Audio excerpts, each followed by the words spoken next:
Hey there, I'm Joe Keyport, and you're listening to the Ear Coffee Podcast.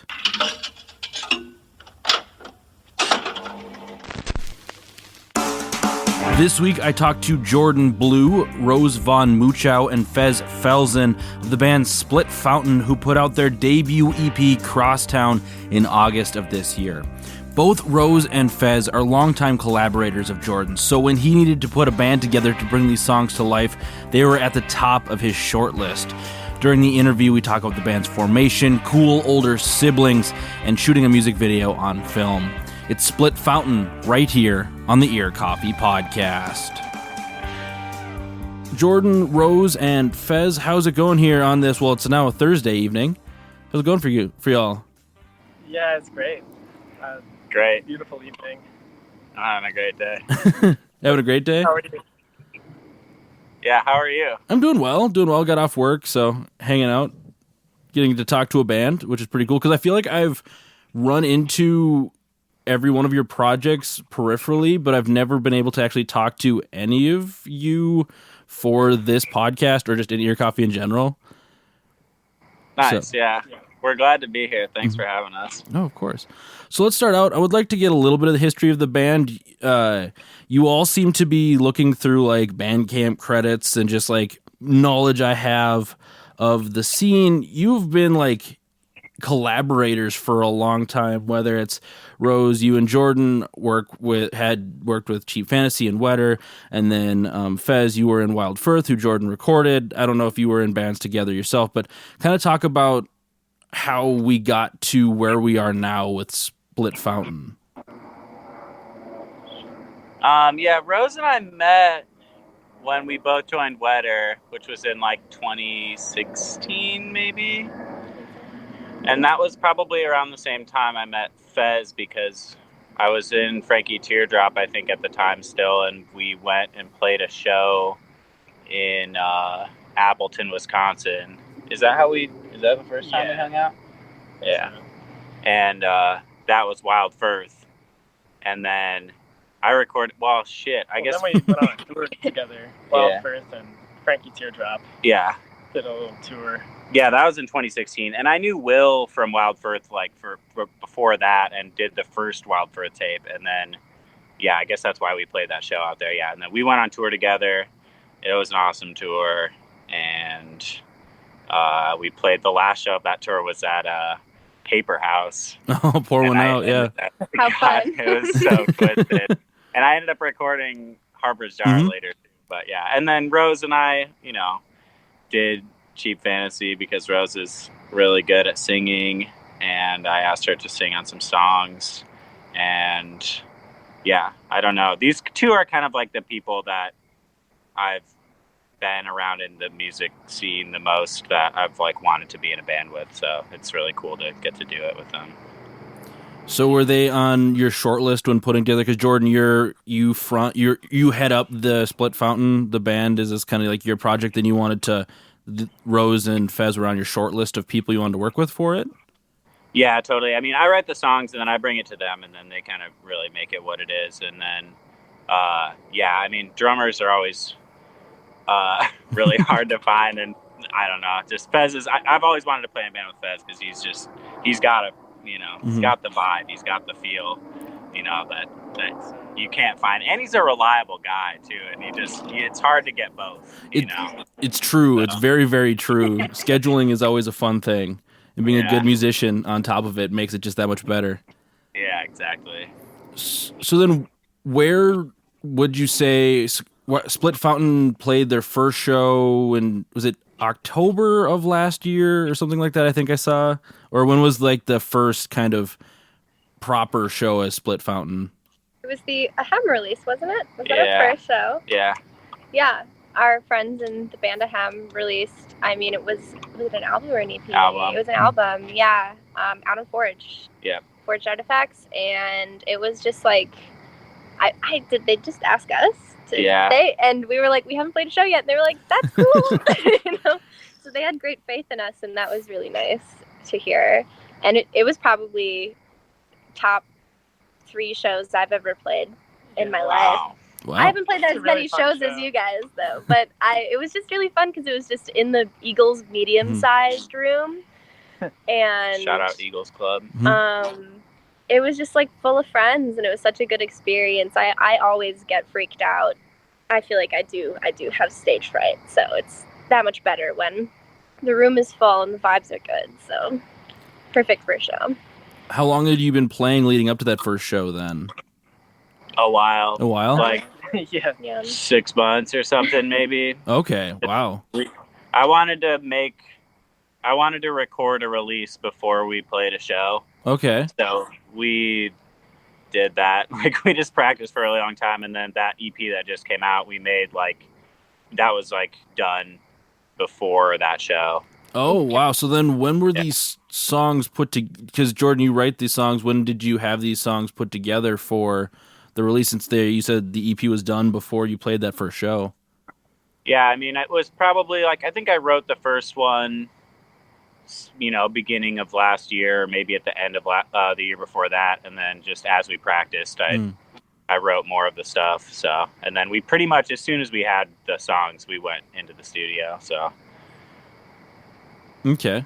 Yeah. So talk to me about writing that record, because listening back through it, it's a very retrospective, sometimes nostalgic, at times almost wistful. Talk to me about where you were at as those songs were being written.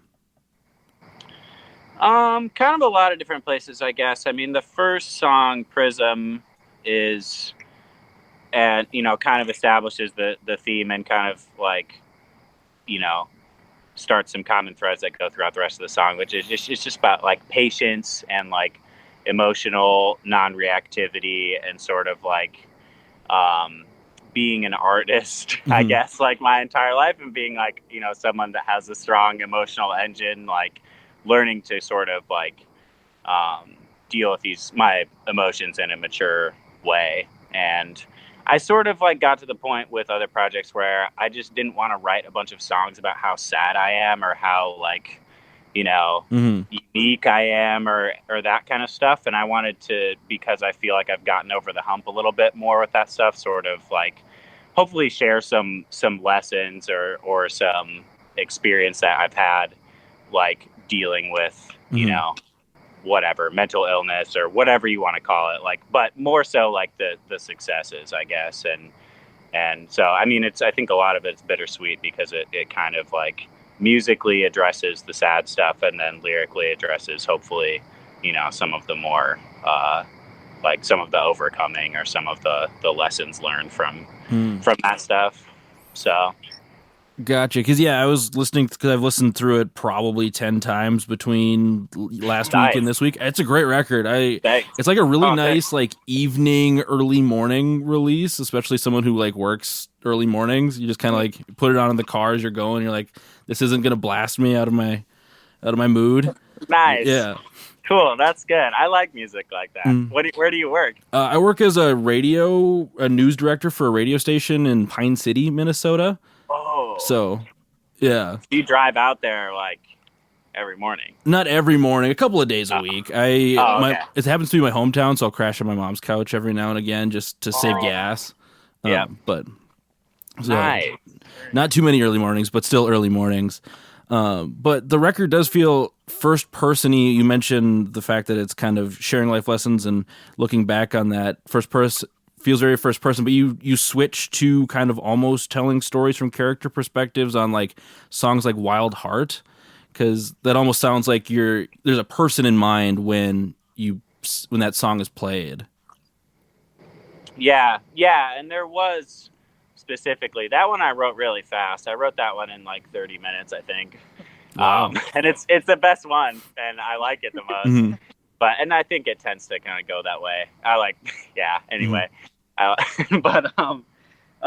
There was a specific person in mind. And I think that's sort of another, I guess, just thing I'm striving towards, where I think it's the sign of a mature writer to be able to write about characters that aren't you, know, and do that in a sort of vivid way. And I've always not been good at that, you know. I think part of being like fronting a band is like you clearly have an ego problem, you know. And so it's like you probably aren't thinking about other people that much. So I'm like, you know, trying to get there, and I think that was like a success with that. Yeah. Gotcha. For Rose and Fez, what is it like when Jordan brings these songs to practice or wherever, and it was your job to flesh them out? What was it like doing that as less of a writer and more of an additional band member trying to add where you could? I think that like whenever Jordan brings a song, like especially lyrically, it like never goes where I think it is going to go, which is always like exciting. I love hearing songs for the first time. Like there's really nothing like hearing someone play a song for you for the first time. Like it's so, I don't know, it's so intimate, and that's what I love about being in bands where other people write songs.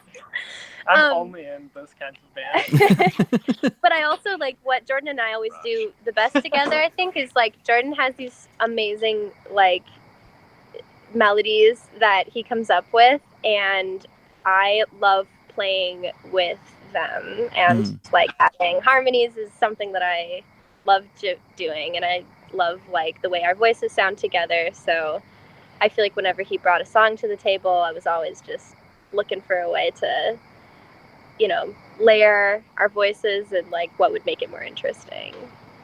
Yeah, totally. I feel like I've been a fan of Jordan's songs since even before we met. It's cool to like be a fan of the song and be able to like collaborate and add my own element. Yeah, I don't know. I really like being a percussionist because there's not much melodic groundwork you have to do. Gotcha. Yeah. I kind of like helping people get to their goals, like adding my textural knowledge, because that's all I have. Yeah. You're like the salt bay. Yeah. Throw a little spice on it. Yeah. Yeah.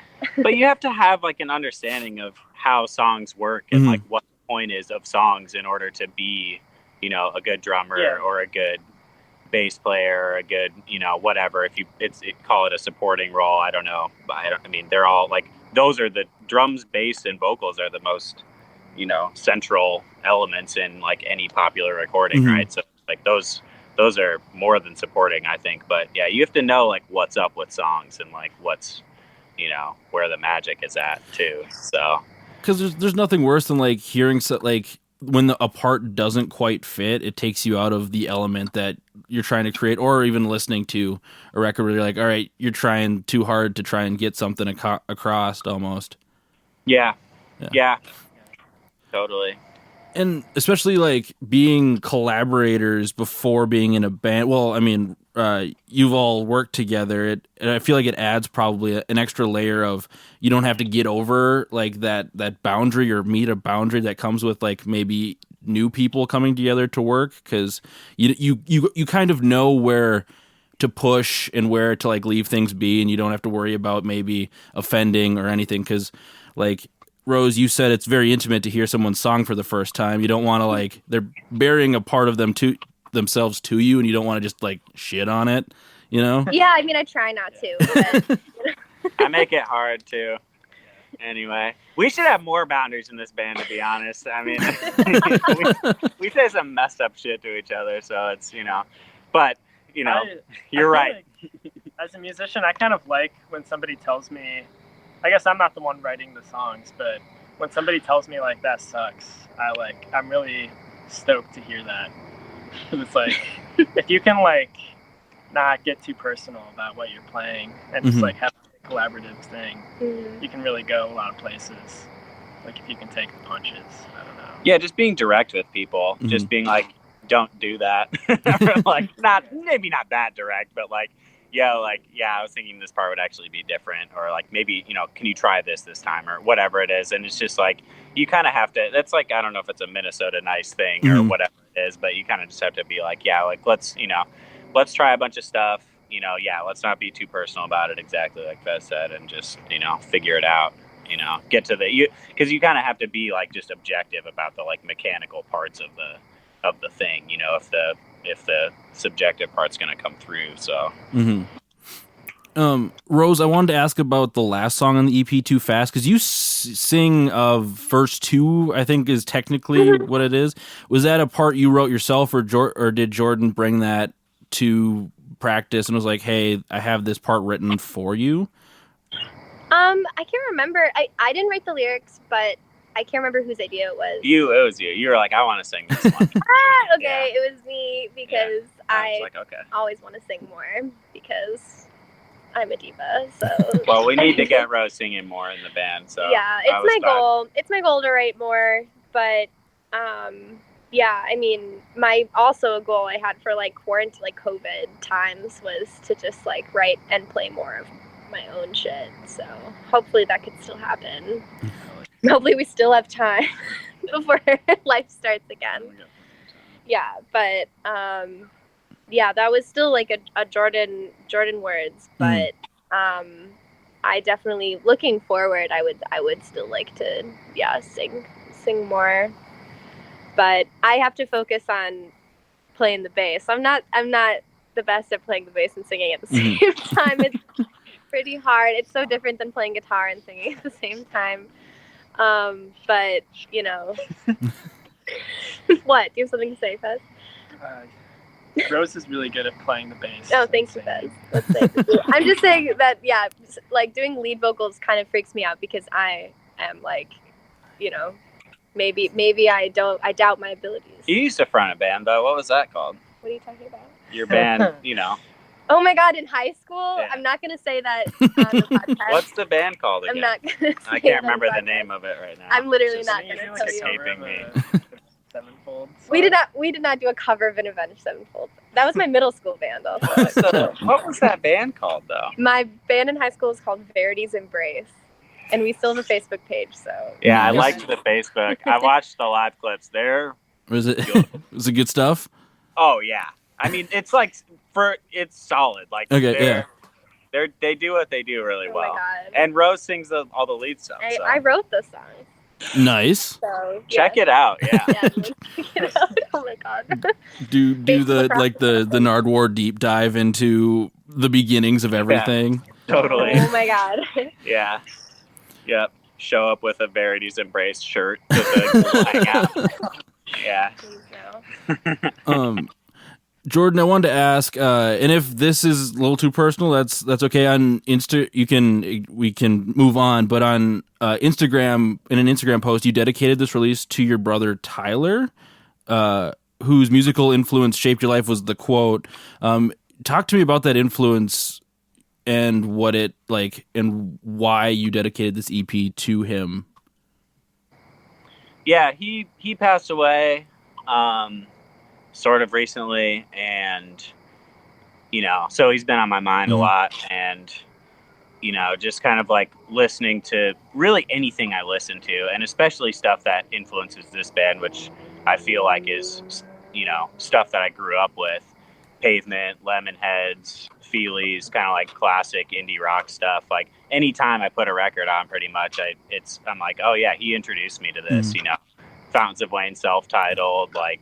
You know, he gave me like the Weezer Blue Album when I was like 10 or 11, you know, or whatever. And it's just like, he showed me like allmusic.com so I could like look up all the related bands and, you know, find out about like Ben Queller, like learn how to like use Kazaa so I could like download, you know, tons of stuff. And so it's just like, and I think it was, you know, it's that, and it's just that, you know, he's been on my mind, and I would have liked for him to hear it. So I wanted to put that out there, you know, for him.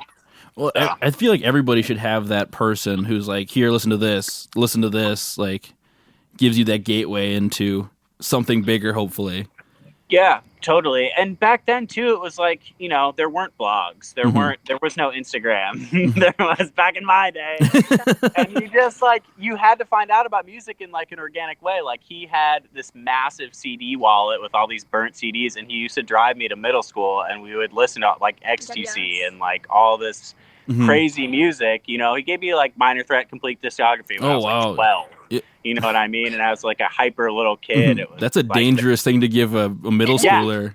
totally. I was just like, what is this? Like, I didn't even think people could play that fast, or like, I just didn't even, and like Guided by Voices and stuff. It's like, man, like, I would not, like, I wouldn't be the same person, you know what I mean, if you hadn't turned me on to all that stuff, especially that early on, and it's a lot of it is like stuff that has staying power and isn't, because now you're just kind of inundated with the newest, coolest, latest thing, and I don't know that a lot of that is, I guess time will tell, but I don't know that a lot of that is, it just feels a lot more like ephemeral or like, kind of temporary now. And we're just like blasted with information all the time, and there's no personal connection to any of it, No, it's just putting on a playlist on Spotify, not to sound too like curmudgeonly, but like, yeah, it's not organic as it could be almost.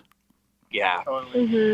Yeah. And I just have like strong memories associated with all that stuff. And I don't know. It's cool. Yeah. And I mean, that's, anytime I find out about a record I like from somebody, one of my friends or somebody I really respect, that's the shit that always connects that I go back to, so, but yeah. Moving on, you put out a music video for the middle song. Was that the lead single, Crosstown? And you worked with Tessa Loeffler and Jared Hemming, who is the drummer of Florists and other projects. Talk to me about making that video, because was that done in 2019 as well, or was that? Yep. Yeah, so Tessa and I worked together at the time at this place called Saving Tape here in town, and their job there was essentially digitizing 8mm and 16mm movie film, mostly for like clients who just come in who have like home collections, but it's like the most interesting job I've ever had. It's essentially digitizing all sorts of analog home material, and Skylar Nowinski of the controversial New Skinny Pill band in town also works there, so it's like a kind of DIY artist-rich environment, and it's a super fun place to work. But in any case, Tessa has experience shooting with 8mm film anyway, which is like a really interesting format to shoot on. Lots of like personality, I would say. And I think we were both just like really interested in the idea of shooting a music video on 8mm because we have the means to digitize it and to clean it up ourselves and to edit it ourselves, like with the software at this job.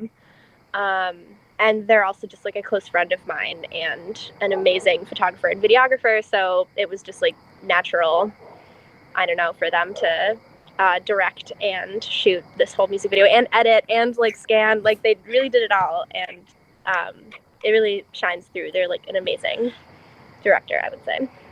Yeah, and they live next door, and Jared is there too, like to me. And so they're friends, and I recorded a couple Florist records too. And I was going to say I recorded a couple of Hem tapes too.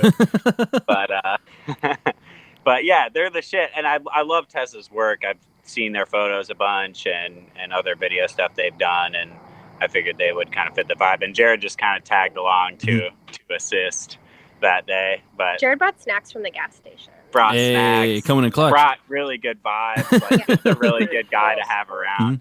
Yeah. So that was really fun. We just kind of we trespassed on someone's property in Red Wing. Oh, nice. It was awesome. Yeah. I have this shitty old van that I was fixing up kind of on the beginning stages of my car obsession, and I got that running well enough to like drive out there. And we just kind of like picked a random dirt road and turned down there and shot in that field and drove the van around and stuff. And yeah, it was cool. Fez and I were probably kind of torqued off some exhaust fumes from the drive, but it was great. It was just such a fun day too. It was so beautiful out, and we could like be within 6 feet of each other and all that stuff. So that was cool. Pre-COVID. And we all got McDonald's after. That was awesome. So where did the idea to just kind of have that like friends hanging out, being a band together, kind of where'd that concept come from? I think I kind of came up with it where it was just like, you know, we need to do like an introducing the band video, like shots of us hanging out and playing, basically. Okay. Yeah, and having the band in there. I wanted to do a Burnout. So it was like an attempt at the beginning to get the kicking dirt. Totally. That's definitely how it ended up. I got, like just the gravel helped it go. You know, An attempt. Pretty pitiful. Now that band's just sitting out back of my house, not running. So. Oh, rip! I was like, I could appreciate a good van, so I was all about it. Yes, nice. So moving on, this release was put out through Forged Artifacts, who you've all put out stuff through that label. How did you initially get like connected with Forged Artifacts? I think that was probably me again. I guess I was in this band Gloss that was then called Posh Lost. At like later. With like Jeff from Finesse and Josh, who's been in a bunch of bands too, and Jack, who was in Frankie Teardrop and who's in Products now and stuff. But that was like our band. I guess it's been like that was like 8 years ago or something, and we put out something on Forged, and then that kind of started my relationship with Matt. And then I put out a bunch of stuff with him, and I've kind of tried to tip him off to stuff like Wetter, or like Wild Firth, and just whoever Ahem, like whoever's kind of homies, or a lot of stuff I record ends up on there. Okay. So what did that conversation look like? Is it just because you've had so many projects? Is it just like you shoot? Is it Matt? I think it's Matt's his name. You shoot Matt the message, just like, hey, I'm working on a new project. You want to put it out, or? Yeah, pretty much. Nice. Yeah, I mean, Matt and I are like, I don't know. We've worked together so much that that's kind of the vibe. And man, I like cannot say enough about him and like what he does for music around here and nationally even. I mean, there's stuff that comes out on that label from all over the country. And like I ran a label for a little bit with a friend, my friend Alex, and it is hard. Like it's really hard. And I think you kind of like, especially I think it's hard for musicians or just like people that aren't as geared to like looking at stuff from like a numbers perspective. And like he's super good at that. He like does it because he cares about the artist. He doesn't make any money off of it. And, I don't know. I mean, people say that, and like, I'm sure that they do, but like he, it's almost to the point of like, it's like masochistic or something to like run a label for that long. Because it's just like, and you just like can't win. There's no like, you can't win. Like you have to have like, if you want to get like a bunch of press, you just like have to have a bunch of money or whatever. Yeah. Or, like, like be, the in crowd or whatever, which like he's not. And like, we're not, like, we're all kind of operating outside of that or whatever. And so, for him to just like keep grinding that hard for, bands around here and bands all over the place is like super cool. And he produces some like amazing LPs and tapes and like gets really good press and, like, he's just awesome. Like, I love that dude. He's so cool. Yeah. Nice. Backing up a little bit, I was wondering where was the EP recorded? Because I know, Jordan, you've recorded a ton of stuff. I've probably knew your name by looking at Bandcamp liner notes before I knew anything you'd actually like recorded yourself, or like didn't connect the dots and quickly. So, did you record this EP yourself and? Where'd you do that? Was that at a studio or did you like a house or? Yeah, there's this studio, Future Condo, that's like Lake and Minnehaha-ish. And yeah, it was the dude, John Miller, that ran Secret Stash, and this other dude, John Peters. And yeah, it's sick. It's just in a warehouse. It's like a huge studio, tons of, crazy gear and stuff. And I don't know. Studios are expensive, but we went in there for, I think we did like a day and a half and just did it all live. And then I don't know if we did many overdubs really at all, but I have a small studio in my room. So we did some stuff up there, I think. Jordan would literally hit the space bar and like run and do a vocal take and then like run back into the room. Yeah. I hit the space bar a few times, but I had to be careful. I didn't really trust myself with Yeah, well, and I mean, clearly I don't trust anybody with it. Yeah, exactly. Little control freak type of thing, but I've self-recorded for a long time, and I don't know. I'm used to doing that. I'm used to like hitting the space bar and like running to the drum kit or like whatever it is, and yeah, it's fun, and I don't know. It's mostly like it's cheaper. You know what I mean? Like I do it. You know, I don't like pay myself or whatever. Like I should take your guys' money, but but it's cheaper that way. You know, it's really the bottom line. But I would be open to, you know, working with somebody else too. I worked with Neil from Old Blackberry Way one time. Okay. He's awesome. Yeah. I don't know. Yeah. Okay. And then all proceeds from this EP are going to communication. Oh my goodness. Can't pronounce the charity. You're putting it towards a charity. So tell me about that charity. Yeah. Communication. There it is. Yeah. It's this organization in St. Paul that basically like provides access for kids that typically wouldn't be given access to like learn music, like learn how to do classical music, like, you know, whatever, just kids of all races and stuff from like urban environments that are not like are traditionally like excluded from getting to do that stuff. And I saw a friend had done a release and was donating there, and I talked with him, and he had spoken with the director, and it's like it's just super cool. Like, I don't know, music is such a powerful like spiritual force, and it's so healing, and it's so great for especially young people to be able to express themselves in that way. And it sounds like that organization really makes sure to sort of like serve the community that they're a part of, and I think that's really cool.